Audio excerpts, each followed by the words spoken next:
নমস্কার বন্ধুরা, আমি অরিন্দম চলে আসলাম আজকে এই মুহূর্তে বিরাট একটা ডিএ আপডেট নিয়ে এবং অষ্টম বেতন কমিশনের আপডেট নিয়ে কেন্দ্রীয় সরকারি কর্মচারীদের জন্য।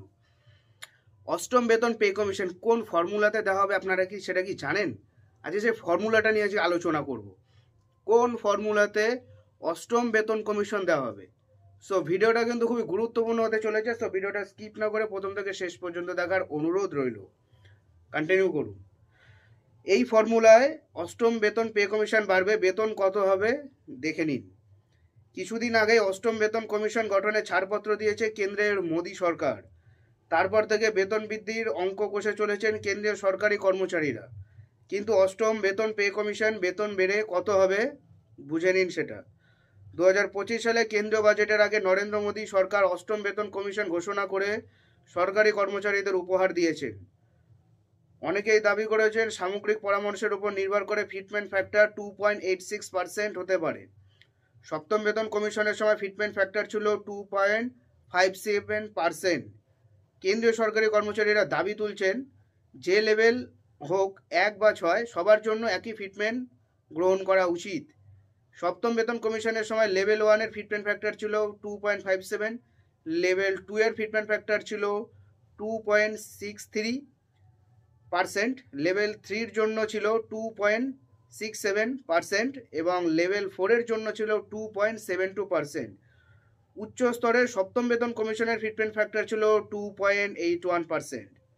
সপ্তম বেতন কমিশনের লেভেল 1 কর্মচারীদের জন্য সর্বনিম্ন বেতন রাখা হয়েছিল 18,000 টাকা।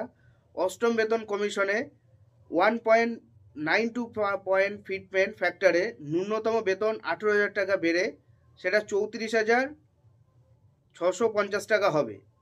2.08% ফিটমেন্ট ফ্যাক্টরের ন্যূনতম বেতন 18,000 টাকা থেকে বেড়ে ওটা হয়ে যাবে 37,440 টাকা। 2.86% যদি ফিটমেন্ট ফ্যাক্টর ধরা হয় তাহলে সেটা 18,000 টাকা থেকে বেড়ে হয়ে যাবে 51,480 টাকা পর্যন্ত। শুধু তাই নয়, উচ্চ স্তরে বেতন গ্রেডের কর্মচারীরা উচ্চ স্তরে বেতন আরও বাড়বে। বেতন স্কেলে একত্রীভূত করার পরামর্শ। এর পাশাপাশি সরকারি কর্মচারীদের বেতন স্কেল 1 থেকে 6 একীভূত করার পরামর্শ দেওয়া হয়েছে। যদি এটি ঘটে তাহলে বেতন গ্রেড অনেক বেশি সরলীকৃত হয়ে যাবে। জাতীয় যৌথ পরামর্শমূলক ব্যবস্থা স্তর, প্রথম স্তরের কর্মচারীদের, দ্বিতীয় স্তর, তৃতীয় স্তর, চতুর্থ স্তর, এইভাবে 6টি স্তর কর্মচারীদের একত্রীভূতকরণ করার আবেদন জানিয়েছে যে সবাইকে একটাই মার্জিনে দেওয়া হোক, আলাদা আলাদা যেন না হয় যেটা সপ্তম বেতনে হয়েছিল। এটা তারা অনুরোধ করছে। আশা করি ফর্মুলাটা আপনাদের কাছে ক্লিয়ার। তো ভিডিওটা ভালো লাগলে চ্যানেলটা সাবস্ক্রাইব করবেন। দেখা হচ্ছে পরের ভিডিওতে। ভালো থাকবেন সবাই। নমস্কার, জয় হিন্দ, বন্দে মাতরম।